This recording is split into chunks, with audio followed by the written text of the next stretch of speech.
Welcome to Night Stories. Before we begin, I want to thank you all for being here tonight.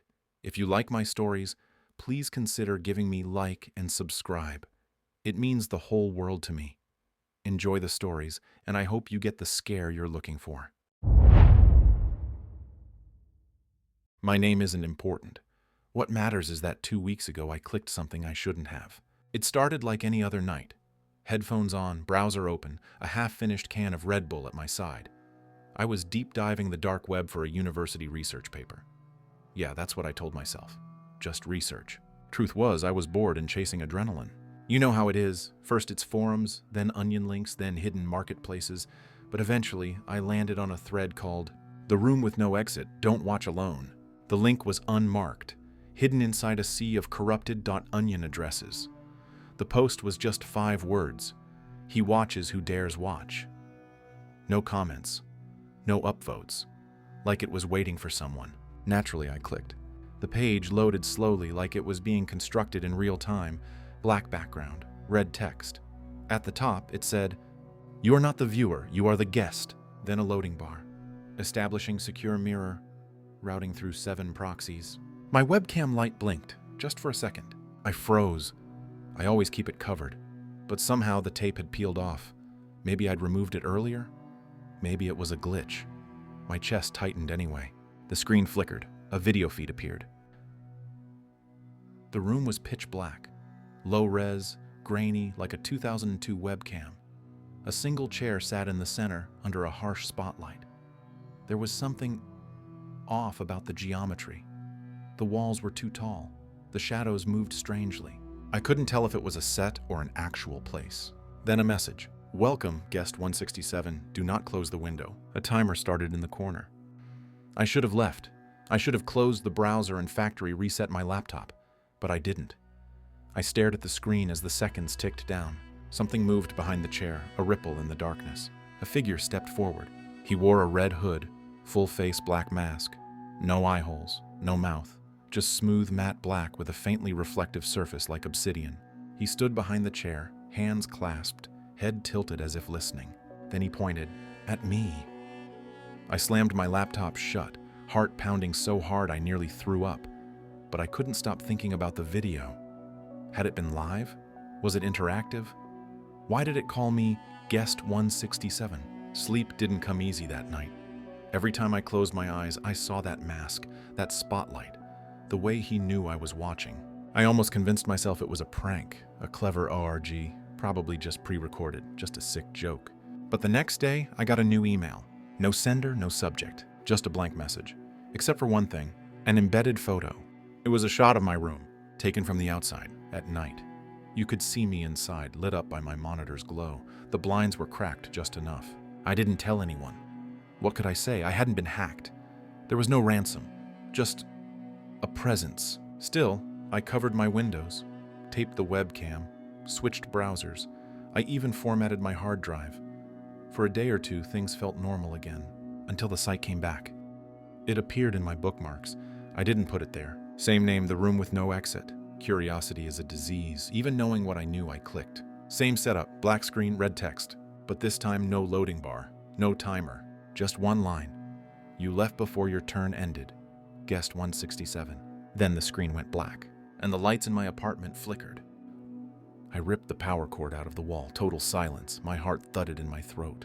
Then my phone buzzed. Unknown number. I answered, nothing but breathing. Then, "Do not leave again." Click. That night I stayed awake with a knife under my pillow and every light on. I started noticing tiny things, scratches on my doorknob, a hairline crack in my bathroom mirror.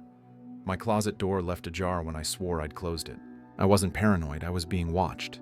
3 days passed, then came the package. No return address, no postage. Just a plain black box sitting outside my door. Inside, a USB stick, blood red, unlabeled. I stared at it for hours. Then like a fool, I plugged it in. It auto-ran a single file. The screen went dark again. A new video feed loaded. But this time it wasn't the same chair.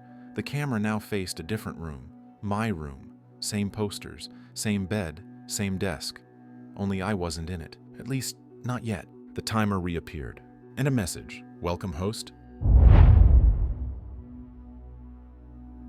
I told myself to forget the site. delete every trace of it from my browser history, wipe the cache, scan my computer for malware. But the moment I tried to move on, the darkness crept closer. That night, the webcam light blinked again, just for a second, like a warning flash. I checked the tape covering it. The tape was still there, but it felt thinner, like someone had peeled at the edges. My phone buzzed. I wasn't expecting a message, and the screen showed an unknown number. I answered. Nothing. Just breathing. Slow, rhythmic, almost deliberate. "Do not leave again," a voice whispered. The line went dead. I was alone in my apartment, but I wasn't alone. The next day, I tried to distract myself with coursework, but my eyes kept darting to the corner where my laptop sat, as if it were watching back. The memory of that black screen with red text burned in my mind. Against better judgment, I reopened my browser. The bookmark was still there, the room with no exit. I hesitated, fingers shaking. Click. The page loaded instantly. No loading bar this time.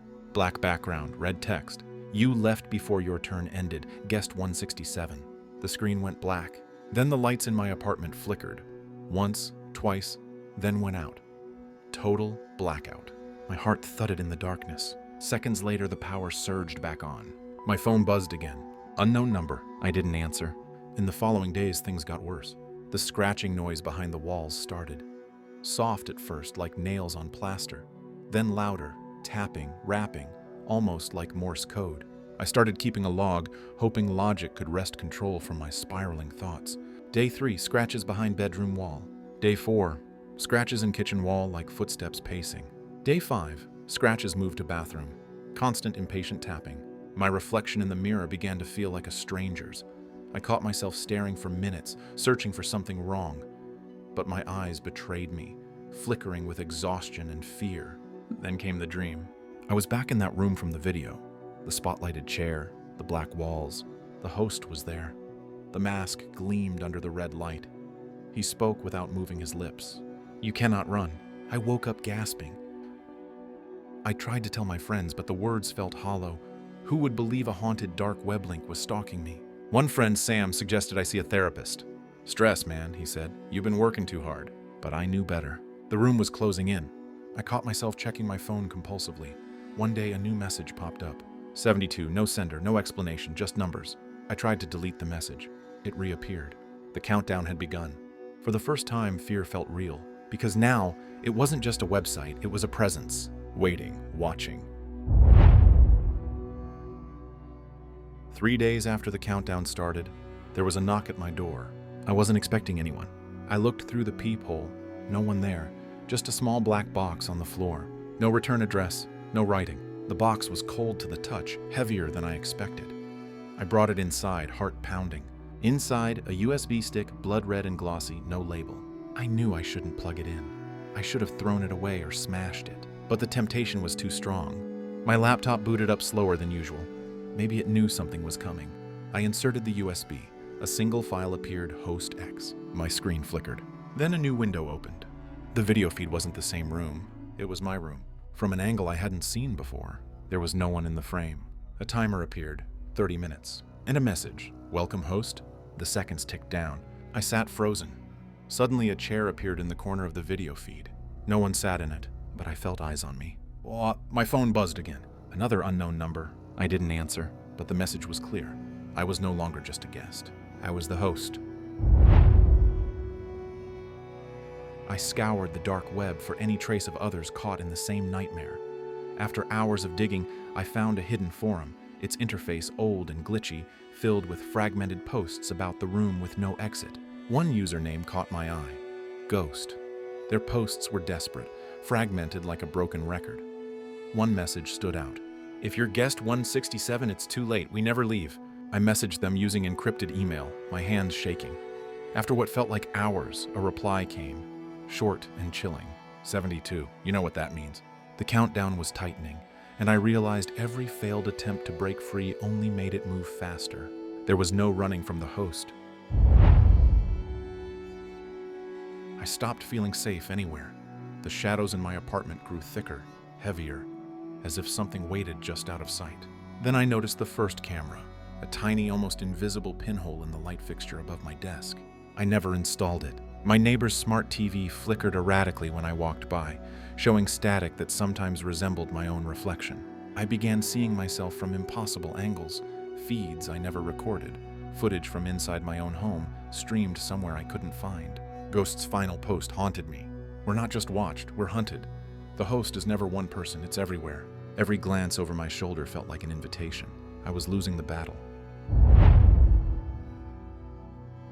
At midnight, my laptop chimed with a new notification, a live stream link. I hesitated, then clicked.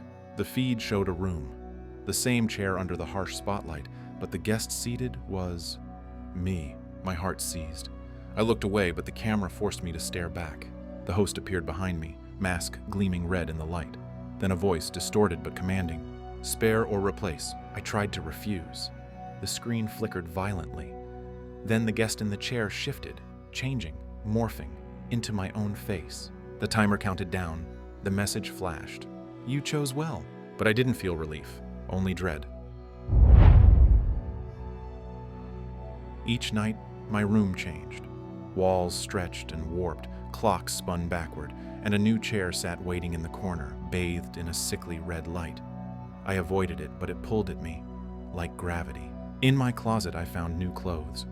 A red hoodie, black gloves, perfectly folded, exactly my size. I didn't remember buying them, didn't want them. But the fabric smelled faintly of smoke and iron. The USB stick was no longer just a drive, it was a key. My fingerprint unlocked new encrypted files labeled Host 167, 92% synchronization. I could feel the shift inside me, like a code rewriting my mind. I was becoming something else, something worse.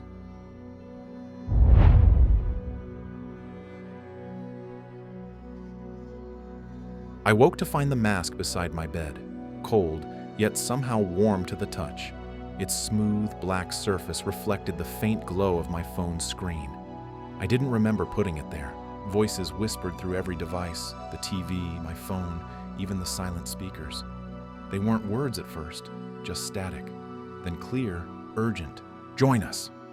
I tried to burn the mask. Flames licked its surface but never consumed it. Instead, it screamed, a terrible, inhuman sound that echoed inside my skull.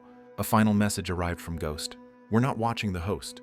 The host is becoming us. The line between me and the entity blurred. I was losing control. I knew I had to confess, to anyone who might see this. I set up my camera, hands shaking, and began streaming live. My voice was raw, breaking as I recounted everything. The red room, the countdown, the mask, the endless watching.